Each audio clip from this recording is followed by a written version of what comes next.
Okay. Madam Leila, leo nimefurahi sana. Naam.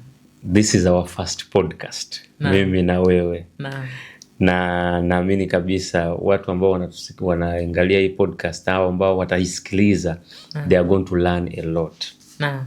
Sasa mimi sio mtaalamu wa mahusiano, lakini nimekaa na mtaalamu wa mahusiano. Kwa hiyo kuna vitu natamani yeye atatuambia, atatueleza kwenye maeneo mawili. Eneo la kwanza kwenye eneo la ndoa. Naam. Mimi niko kwenye ndoa kwa miaka 12. Hongera sana. Naam. Asante. Na najua kuna makosa ambayo niliyafanya kabla sijaingia kwenye ndoa. Na kuna vitu ambavyo sijafundishwa. Nikaja nikakutana navyo kwenye ndoa, ni maumivu na nini. Sasa sitaki wengine na wao wapitie hayo. Naam. Vitu gani ambavyo kijana wa kiume au wa kike angalau azingatie kabla hajajicommit kukaa na mwenza wake, kusema wewe mimi nimekupenda wewe, kufa na kuzikana. Vitu gani azingatie? Sawa. Kwanza watu wafahamu masuala ya ndoa ni masuala ya Mungu. Ndiyo. Kuna watu wanafanya kwa njia ya kumshirikisha Mwenyezi Mungu. Kuna watu wengine wanasema kimila. Mfano watani zangu kanda ya Ziwa, wao wana staili hiyo. Lakini kuna watu wengine wanafanya kwa sababu tumeshakaa muda mrefu. Wacha tu tubariki. Sawa. Zote hizi zinakubalika ikiwa tu nia yenu ni katika kuleta amani au kutengeneza kijiji chenye amani. Ndiyo. Sasa ukiwa tayari unafahamu kwamba sisi tumeunganishwa kimila, kimungu au kutokana na mazingira tulionayo, lazima ujue kwa nini huyu mtu mimi naunganishwa naye. Ndio hapo sasa nakuja kwenye swali lako kwamba mambo gani ya kuzingatia ili upate muunganiko usiokuwa na majuto. Yes. Kwanza wewe ujifahamu. Wewe ni nani? So sijui mimi ni mwenyekiti wa kikundi fulani au mimi ni mfanyabiashara maarufu wa kuuza maji na juisi. Jifahamu ndani ya nafsi yako. Wewe ni nani? Mathalan, mimi ni mtu ambaye napenda kusikilizwa, napenda kudekezwa, napenda mtu wa kunikumbusha mambo mara kwa mara. Yaani ile karakta yako. Karakta yako wewe ni nani? Mimi napenda kula. Sawa. Niko na appetite nzuri. Napenda movie. Nikipewa chakula hakiwezi kubaki. Lakini pia napenda kukaa ndani. Sawa. Sipendi kuzurura. Lakini pia napenda muda wangu. Nisome vitabu, nifanye vitu hivi vya kunijenga mimi kama Rodrick. Kwa sababu sasa umeshajijua mimi hapa ni Rodrick, mwenye sifa zifuatazo.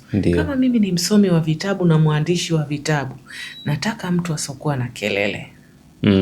Nipate muda wangu wa kusoma vitabu. Niweze kubadilisha mawazo yaliyokuwa kwenye akili yangu yaje katika maandishi. Wow. Mimi ni dereva wa magari masafa marefu. Nahitaji mwanamke wa aina gani? Mtulivu. Kwa sababu muda mwingi sipo nyumbani, nahitaji mwanamke mtulivu, mwenye kupenda nyumbani. Sio mwanamke kiguna nje. Ambaye anatoka.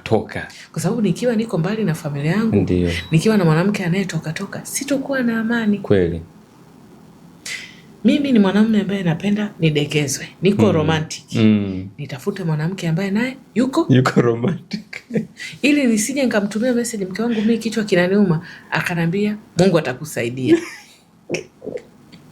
Sasa unapotafuta sasa binti, unatafuta binti wakuja kujaza yale zile gaps zile. Naye binti kadhalika ajiangalie. Mimi ni mwanamke mchakarikaji, mwangaikaji, napenda kutafuta pesa. Lakini pia napenda kujiendeleza kielimu. Nipate mwanaume ambaye atanisapoti kwa haya ninayoyapenda. Asije akaona mimi kufanya kazi, kwenda kusoma kwa Rodrick nikawa kwenye mentorship program au master classes za Rodrick kwamba ni utovu wa adabu. Aone kwamba huyu mwanamke anataka kujijenga. Kwa huyu mwanamke tukimruhusu akaenda kwenye master class, atapanuka ubongo, atazaa watoto waliopanuka ubongo. Ana experience huyu mwanamke, ana exposure, sio mshamba. Kwa upate mtu atakayeona kwamba master class, madarasa ya Madam Leila, sio kwenda kurepea ndoa yako. Sio vitu vya watu wazururaji. Ndio. Ndio maana sasa unakutana na watu anakuambia mimi mwanamke kama huyu simwezi, kwa sababu yule sio type yako. Wako anayetakiwa kukuweza yupo. Sasa wewe ukishajua mimi ninayohitaji ni haya, sheria ya wanasema relationship expert wote wanasema sheria ya kupata kitu unachokitaka ni kukataa kitu ambacho ukitaki. Kwamba akija mwanaume ambaye ana condemn wewe kwenda kusoma, kuchukua maarifa, kufanya kazi kwa bidii na kuita boss. Yaani umeanza tu mawasiliano na mwanaume anakwambia, "Vipi bosi wangu?" Mimi mwanamke nitakuwaje bosi kwako? Ndio. Wewe ndio bosi. Yes. Kwa kama umeshaniona mimi bosi, ina maana mapenzi yangu mimi na wewe utayaona kazi. Yeah. Kwa ili ukutane na mwanaume ambaye hata kuona wewe unamintimidate kwa kufanya kazi, kwa kujua zaidi yake. Lazima ukutane na watu ambao wana perspective nzuri, wako positive, wanapenda maarifa, na wao wamesoma, wanafundisha maarifa. Kwa ukikaa naye utasema huyu kijana ananifaa. Ukikutana tu na kijana ambaye kutafuta maarifa anaona kwamba hii sio wito wa kimungu, wewe unasema tu hii sio chai yangu mimi si. Kama unavyoenda kwenye mgao unasema mimi napenda chai ya rangi. Mwanasema mimi siwezi chai ya rangi, napenda ya maziwa. Ndio hivyo hata kwenye relationship. Kwa hiyo ni hatua namba moja. Kujijua wewe ndani na kufahamu unachokitaka. Hatua namba 2 ambayo nimeiongelea, kukataa ambacho hukitaki. Usinganganie kwamba atabadilika. Wala usitengeneze relationship au mahusiano kama project. Wacha nione italeta turn gani. Wacha niivumilie. No. Kama kiatu hakikutoshi ni hakikutoshi. Yes.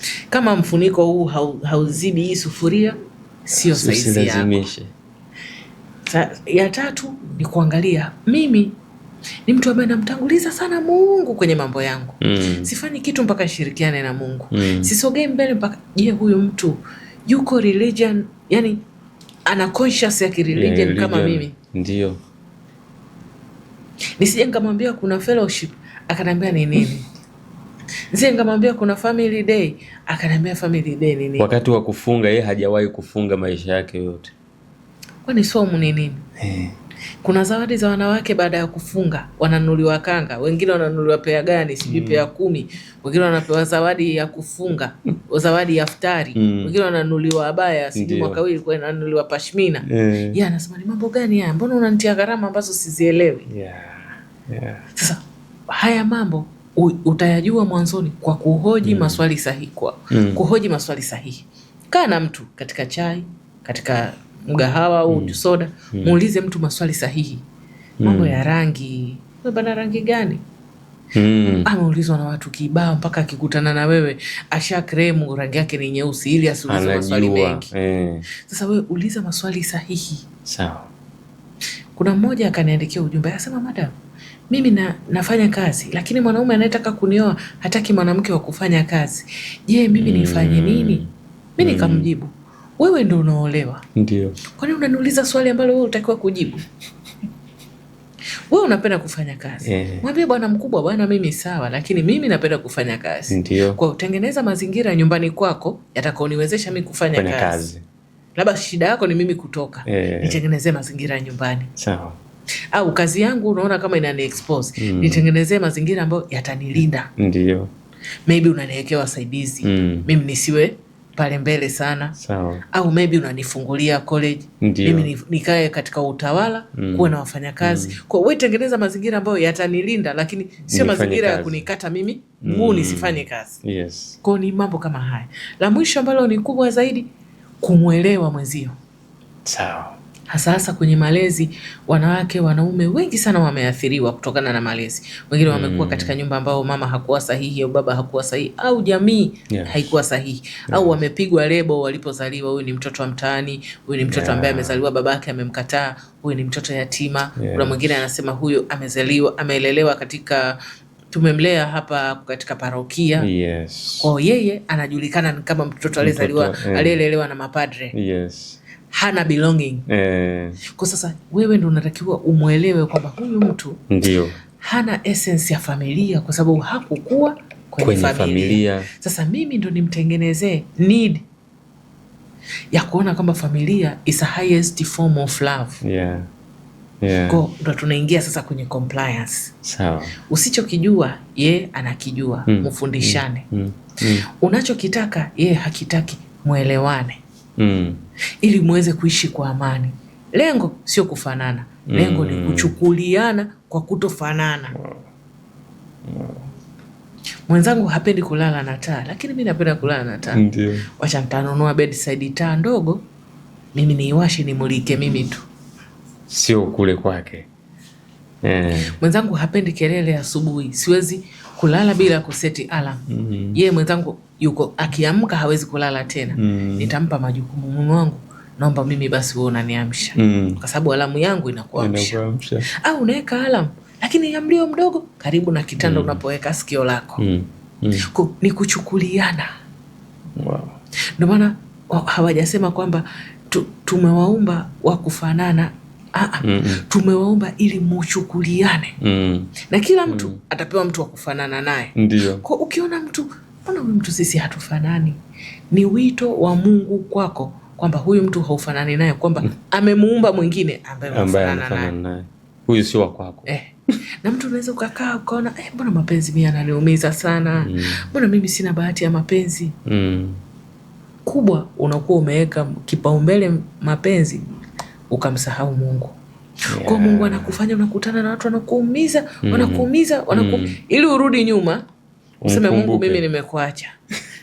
Nitetee na nishughulikie mambo yangu wewe. Sasa wewe unakazana tu. Unashangaa umefika tu unasema hata wanaopumua tu, bora tu mtu ni mwanaume anavaa suruali, mimi sina neno. Ni kwa sababu umeacha kumweka Mungu kama sehemu kuu ya maisha yako. Umemweka Mungu kama sabu kwenye maisha yako. Na atakuonesha kweli mimi ni sabu. Lakini utazunguka, mwisho siku utarudi. Na utakapoweka nyumba yako kwamba Mungu ndio kielelezo chako, ndio kioo chako. Mungu yeye ndio atakayekuletea mtu sahihi, riziki sahihi, watu sahihi, mazingira ya familia sahihi. Kwa sababu anaamini kwamba huyu mtu ameniweka mimi mbele, sitaki kumwaibisha. Madam Leila.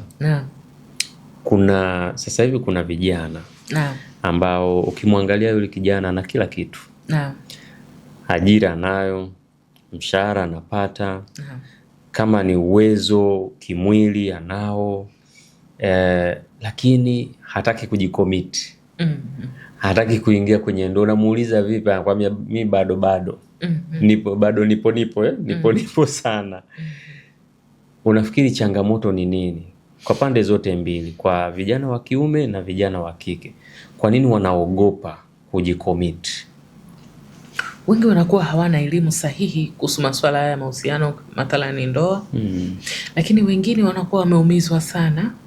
Kwa wanahofu wale watu walioumiza wanaweza kuumizwa tena. Kwa mtu anasema mimi nalinda moyo wangu. Lakini Mr. Rodrick, hata kama ukijilinda kiasi gani, saa ya kuumia ikifika utaumia tu. Ndio maana unasema mimi nikiendesha na vaa helmet, ukianguka lazima tutakwaruzika mkononi. Ndio. Tutakwaruzika kwenye goti. Yaani ni lazima, na ukishaanguka kama wanavyosema baiskeli, ushaanguka na baiskeli once huwezi kuanguka tena. Kwa sababu utakuwa aware. Kwa wewe wacha uumie ili ujifunze. Pay attention kwenye dalili za hatari. Kwa sababu watu wengi wanaoumia walikuwa wameyaona matatizo ya kuumia toka first day. Ila waliamini kwamba acha hii ni project, atabadilika. Wanabeba project, wanakusanya red flag, wanaamini kwamba zitakuja sehemu zitakuwa sio red, zitakuwa pinki, zitapendeza, tutaendelea. Sasa wengi wanakuwa wameumia, lakini ukiwaangalia makosa ni yao. Walikuwa na force issues, walikuwa wakiona issues hazieleweki, wakawa wanazichukulia zitaeleweka. Alafu wengine ndio kama hivyo, hawajakutana na watu sahihi katika mazingira sahihi. Pia elimu. Haujahudhuria training au session za kufundisha watu sahihi wapoje. Utawezaje kuspot watu wasio sahihi utoke mbio. Lakini pia wewe mwenyewe huja heal. Wanaume wengi sana wanaingia kwenye mahusiano, ana msichana wake just in case isipo wake up isipo work out na huyu Jamila, niko na mwingine Mary Clara anasubiri katika foleni. Unamkuta haja heal. Kosa nalo lifanya sasa, akimaliza na Jamila hajaangalia zile dalili mbaya zilizomfanya achane na Jamila, anaendelea na Mary. Baada ya 6 months anagundua mbona huyu na yule kama wanafanana. Anatafuta watatu. Ndani ya mwaka mmoja unamkuta amedate wasichana 6. Wote wana tabia ya kusema sana. Yaani wanaongea mno, wanawake wanaongea mno. Madam, mimi nisaidie, si nataka mwanamke anipe utulivu. Wewe umetulia? Yeah. Wewe unajua thamani ya amani? Kiasi kwamba ukiona tu asokuwa na amani una spot out. Unaondoka. Rodrick, kwa nini yule mwanamke alimshika Yesu nguo yake akapona? Sawa. Alipewa dawa gani? Hakuna. Imani tu. Kwa kuamini kwamba hii nguo nikishika mimi nitakuwa nimekombolewa. Lakini ameugua 10 years. Kwa nini Musa alipewa mke wa bure? Hakuambiwa na mtu yote yule mzee kwamba huyu ni nabii. Ndio. Hakuambiwa huyu ni mtume wa Mungu. Wow. Alipewa kwa sababu ya imani yake mbele ya Mungu. Alisoma dua akiwa chini ya mti, asema hakika Mungu, mimi niko tayari kwa neema yoyote ambayo utaweza kuniteremshia. Mungu akamwambia, neema ya kwanza ni wewe kuwa mchungaji. Na watu wengi sana wanauchukulia poa uchungaji. Hakuna mtu ambaye Mungu amejaza kifua chake subra kama mchungaji na mwalimu. Ndio. Wewe ndio unaokutana na watu wa aina zote, unatakiwa uwaumbe sawa na Mungu alivyowaumba. Ndio. Uwarudishe katika original form ya Mungu aliowarudisha. Baada ya kuteketezwa na moto, uwarudishe. Wewe ndio unawarudisha. Sasa watu wanachukulia poa.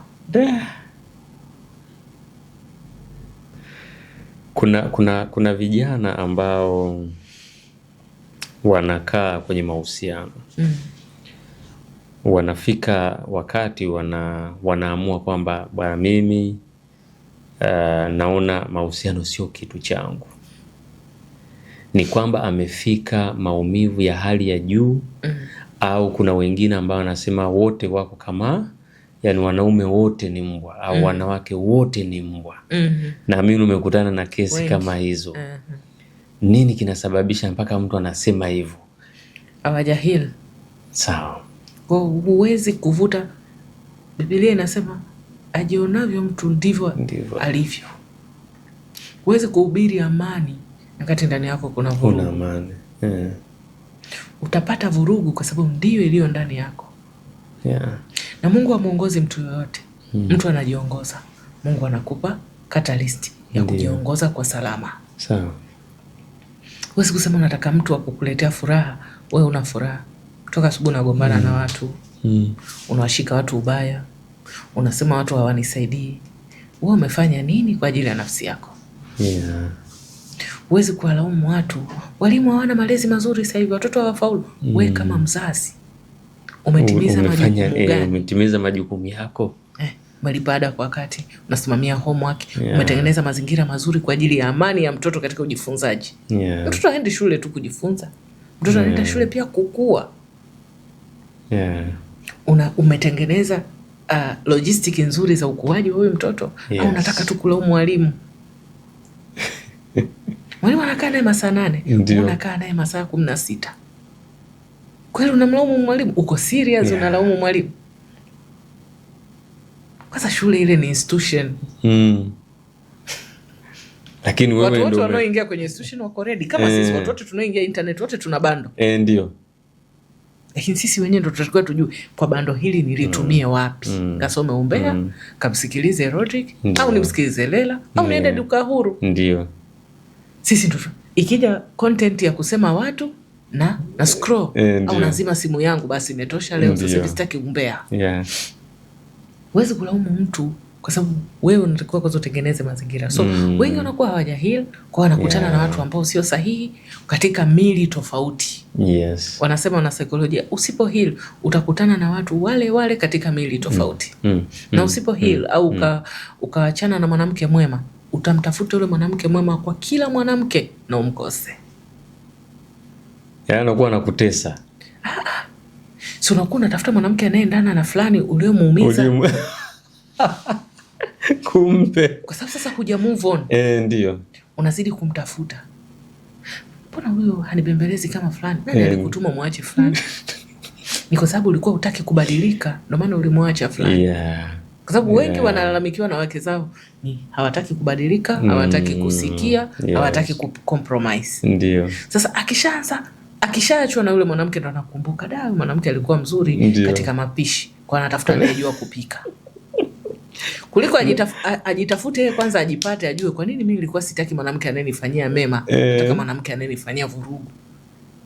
Ndo sasa pale akishajua kwa nini mimi nilikuwa nataka vurugu na natakiwa nipate amani, ndo sasa atapata mwanamke sahihi. Lakini kabla hajajua atakuwa anatafuta Salome kwa kila mtu. Kwa anampata Salome wa mwili, lakini akikaa naye baada ya wiki mbili agundua kumbe sio Salome, anamwacha na kutafuta mwingine. Madam Leila, wakati tunamalizia,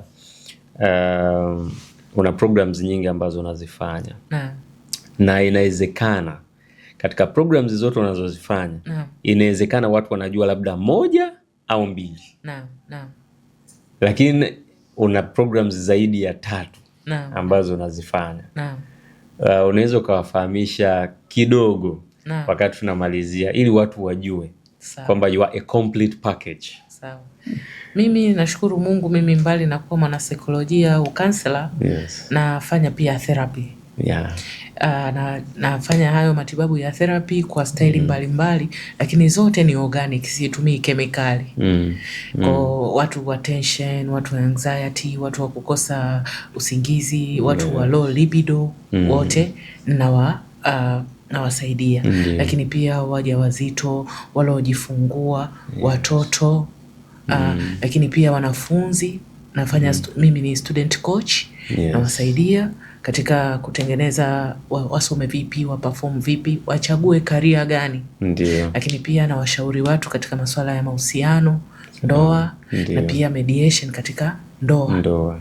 Kwa kwenye hiyo marriage nafanya therapy na nafanya consultation. Lakini pia mtu labda anataka mentorship program, ndo niko nazo za kila aina. Niko nazo za watu wa kawaida, za athletes, niko nazo za athlete ndo ziko nyingi zaidi, mashallah.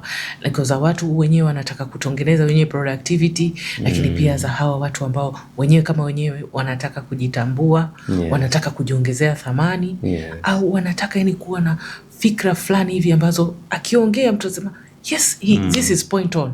Kama ambavyo watu labda wanajua kwamba Leila huyu anavyoongea ni madini. So niko na program kama hizo pia. Lakini pia kama ni viongozi, nazo program pia za viongozi. Mtu anataka kuwa highest form of himself. Pia nafanya hizo. Wow. Naamini kabisa wale ambao walikuwa nakujua walikuwa najua hata 2 tu au 1 tu. Lakini at least wamegundua kwamba unafanya hayo mambo yote. Mimi leo nimefurahi sana, tumegusia kwenye masuala ya mahusiano. And naamini kabisa kwenye programs zinazokuja, events na programs nyingine tutakutana tena. Kwa hiyo na wengine tunawaalika pia. Kama unataka kujua mengi kuhusu Madam Leila, basi wewe mtafute kwenye mitandao ya kijamii, mtafute kwenye events zake. Wewe tafuta, ukiwa una shida, unatafuta solution, yani utaipata tu. Lakini kama unatafuta visingizio, utavipata tu. Hiyo nzuri sana. Nimeibeba hiyo. Yani kuna mtu yani kama anatafuta kisingizio, kama unataka kuona makosa ya mwenzako utayaona tu. Lakini kama unataka kuona wema wake pia utauona tu. Asante sana. Kwa hiyo ni jinsi wewe unavyotazama. Kwa hiyo kama unamtafuta Madam Leila, utampata tu. Yani utamtafuta Instagram, utaenda YouTube, mpaka utampata. Otherwise tunawashukuru sana. Hapa Duka Huru tunasema let's all win.